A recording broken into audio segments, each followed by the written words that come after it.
Hello everyone. Now we will study fluid connective tissue.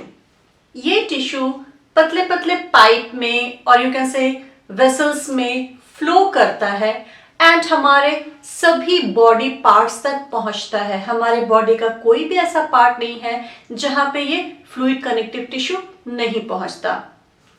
कोई भी चीज तभी फ्लो करता है जब वो फ्लूइड फॉर्म में हो, लिक्विड फॉर्म में हो. इसीलिए ये टिश्यू फ्लूइड फॉर्म में पाया जाता है. एक्चुअली इसका मैट्रिक्स लिक्विड होता है और यू कैन से फ्लूइड होता है और उस लिक्विड में सेल्स सस्पेंडेड रहते हैं. एक इंपॉर्टेंट चीज, इसमें फाइबर्स नहीं पाए जाते हैं. जब हम लोग कनेक्टिव टिश्यू पढ़ रहे थे तो हमने देखा था कि connective tissue matrix, cells and fibres तीन चीज के बने हुए होते हैं. But fluid connective tissue exception है, इसमें फाइबर्स नहीं पाए जाते हैं. फ्लूइड कनेक्टिव टिश्यू दो तरह का होता है, एक ब्लड एंड दूसरा लिम्फ. सबसे पहले हम लोग ब्लड को पढ़ेंगे. अब ये सवाल ये उठता है कि ब्लड फ्लो क्यों करता है. ब्लड फ्लो इसलिए करता है क्योंकि हमारे बॉडी के अंदर कुछ चीजों का ट्रांसपोर्ट होना बहुत जरूरी है. किन किन चीजों का? फूड का, वेस्ट प्रोडक्ट का, हार्मोन का, ऑक्सीजन का, कार्बन डाइऑक्साइड एक्सेट्रा. होता क्या है कि जब हम खाना खाते हैं तो वो फूड जाकर के डाइजेस्ट होता है. डाइजेस्ट होने के बाद फिर वो फूड अब्जॉर्ब होता है इंटेस्टाइन में. अब ये फूड हमारे बॉडी के हर पार्ट को चाहिए. ब्लड इंटेस्टाइन से फूड को लेता है एंड हमारे बॉडी के हर एक पार्ट तक पहुंचाता है, हर एक सेल, हर एक टिश्यू तक पहुंचाता है. उसी तरह से जब सेल्स के अंदर में मेटाबॉलिज्म होता है एंड वेस्ट प्रोडक्ट बनता है तो ब्लड सभी सेल से उस वेस्ट प्रोडक्ट को लेता है एंड किडनी तक पहुंचाता है.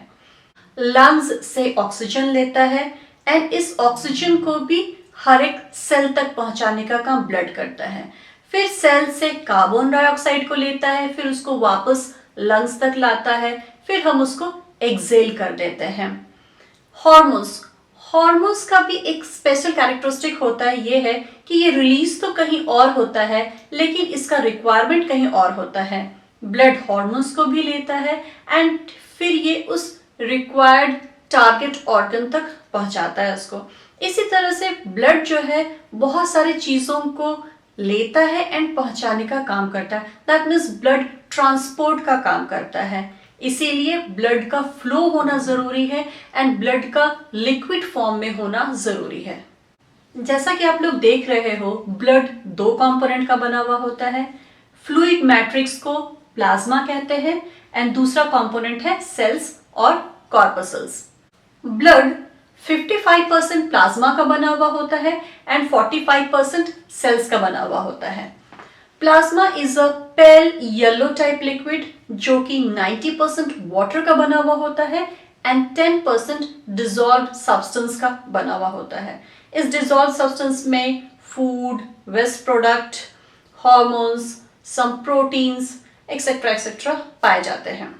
और इस प्लाज्मा में सेल्स सस्पेंडेड रहते हैं. सेल्स तीन तरह के होते हैं, आरबीसी, डब्ल्यूबीसी एंड प्लेटलेट्स. सबसे पहले हम लोग आरबीसी को समझेंगे. आरबीसी का फुल फॉर्म है रेड ब्लड सेल्स, जिसको कि हम लोग एरिथ्रोसाइट भी कहते हैं. एरिथ्रो का मतलब होता है रेड एंड साइटोस का मतलब होता है सेल्स. इसका शेप बाइकनकेव डिस्क के जैसा होता है. दैट मीन्स ऐसा डिस्क जो दोनों तरफ से, इधर से और इधर से, दोनों तरफ से चपटा हो. चूंकि इसका नाम ही रेड ब्लड सेल्स है तो ये किस कलर का होगा? ऑब्वियसली रेड कलर का होगा. ये रेड कलर का इसलिए होता है क्योंकि इसके अंदर आयरन से बना हुआ रेड पिगमेंट पाया जाता है जिसको कि हम लोग हीमोग्लोबिन कहते हैं. थोड़ी देर पहले हमने पढ़ा कि हमारा जो ब्लड है वो 55% प्लाज्मा का बना हुआ होता है एंड 45% सेल्स का बना हुआ होता है.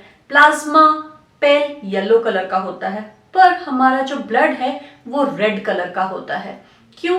क्योंकि प्लाज्मा में 90% वाटर होता है. वाटर इज ट्रांसपेरेंट एंड 44% जो ब्लड है वो आरबीसी का बना हुआ होता है एंड 1% WBC एंड प्लेटलेट्स का बना होता है। WBC एंड प्लेटलेट्स भी ट्रांसपेरेंट होते हैं। That means majority of pigment किसका पाया जाता है? हेमोग्लोबिन पिगमेंट ही पाया जाता है ब्लड में। इसीलिए हमारा जो ब्लड है वो डार्क रेड कलर का होता है। ब्लड को रेड कलर देने के साथ साथ haemoglobin oxygen and carbon dioxide भी कैरी करता है। और एक characteristic, mature red blood cells में न्यूक्लियस एंड कुछ अदर सेल ऑर्गेनल्स जैसे कि एंडोप्लाज्मिक रेटिकुलम, माइटोकॉन्ड्रिया, ये सब नहीं पाए जाते हैं। क्यों नहीं पाए जाते? इसलिए ताकि सेल के अंदर ज्यादा से ज्यादा स्पेस खाली रहे और सेल ज्यादा से ज्यादा ऑक्सीजन एंड कार्बन डाइऑक्साइड को कैरी कर सके। नाउ WBC का फुल फॉर्म है वाइट ब्लड सेल्स और वाइट ब्लड कॉर्पसल्स। इसको हम लोग ल्यूकोसाइट भी कहते हैं। ल्यूको का मतलब होता है ट्रांसपेरेंट एंड साइटोस का मतलब होता है सेल। WBC में 5 तरह के सेल्स पाए जाते हैं: neutrophil, eosinophil, basophil, lymphocyte and monocyte. ये सभी को हम लोग इम्यून सेल्स भी कहते हैं क्योंकि ये हमारे बॉडी के इम्यूनिटी के लिए रिस्पॉन्सिबल होता है। ठीक वैसे ही जैसे कि हमारे देश का आर्मी हमारे देश की रक्षा के लिए जरूरी है, उसी तरह से ये सेल्स हमारे बॉडी के इम्यूनिटी के लिए जरूरी है। ये सेल्स हम लोगों को बचाता है इन्फेक्शन से, डिजीज से एंड फॉरेन इन्वेडर्स से, जैसे कि बैक्टीरिया, वायरस एक्सेट्रा। ये लिम्फोसाइट को आप लोग याद रखोगे क्योंकि जब हम लोग लिम्फ डिस्कस करेंगे तो इसको हम लोग फिर से डिस्कस करेंगे। Now third and last type of blood cell जो है ब्लड प्लेटलेट्स। जब भी हमारे बॉडी में कोई भी कट होता है एंड ब्लीडिंग होता है तो प्लेटलेट्स वहां पे आके जमा हो जाते हैं। इवन कि वे दूसरे प्लेटलेट्स को भी सिग्नल देते हैं जिसकी वजह से दूसरे प्लेटलेट्स भी वहां आते हैं और उस जगह पे प्लग फॉर्म करते हैं, क्लॉट फॉर्म करते हैं, जिसकी वजह से ब्लीडिंग रुक जाता है एंड डैमेज रिपेयर होने लगता है। सो ब्लड के क्या क्या फंक्शन होते हैं? ये ट्रांसपोर्ट का काम करता है। क्या क्या ट्रांसपोर्ट करता है? Food, that is nutrients, waste product, carbon dioxide, oxygen, hormone etcetera. और ये डिफेंस एंड इम्यूनिटी में भी हेल्प करता है और ये ब्लड क्लॉटिंग में भी हेल्प करता है। अब हम लोग second type of fluid connective tissue पढ़ेंगे जो है लिम्फ। ये लिम्फ ब्लड से ही बनता है। कैसे बनता है समझते हैं। ये आर्टरी है, इसमें ऑक्सीजनेटेड ब्लड फ्लो करता है विद न्यूट्रिएंट्स। आर्टरी से न्यूट्रिएंट्स एंड ऑक्सीजन को सेल के अंदर जाना है तो होगा क्या? प्लाज्मा एंड ब्लड सेल्स यहां से बाहर आएंगे यहाँ पे एंड फिर यहां से ये सेल के अंदर जाएंगे और waste product and carbon dioxide फिर सेल्स इस सेल से बाहर निकलेंगे, फिर ये यहाँ से वेंस में जाएंगे। तो ये जो मटेरियल है इसको हम लोग इंटरस्टिशियल फ्लूइड कहते हैं। होता क्या है, जो पार्टिकल्स बड़े बड़े होते हैं वो वेंस के अंदर नहीं जा सकते हैं, इसीलिए यहाँ से एक और वेसल निकलता है जिसको कि हम लोग लिम्फेटिक वेसल कहते हैं और उसमें वो बड़े बड़े पार्टिकल्स चले जाते हैं जिसको कि हम लोग लिम्फ कहते हैं। यही इंटरस्टिशियल फ्लूइड जब लिम्फेटिक वेसल में चले जाते हैं तो उसको हम लोग लिम्फ कहते हैं। अब हम लोग ये देखेंगे कि लिम्फ में क्या क्या कंपोनेंट होते हैं। तो लिम्फ में प्लाज्मा होता है बट प्रोटीन नहीं होता एंड लिम्फोसाइट होता है। याद है लिम्फोसाइट हमने कहाँ पढ़ा था? इसे हमने वाइट ब्लड सेल्स में पढ़ा था। वाइट ब्लड सेल्स का एक टाइप है लिम्फोसाइट एंड लिम्फ का फंक्शन है वेस्ट को रिमूव करना एंड इम्यूनिटी में हेल्प करना। Now revision.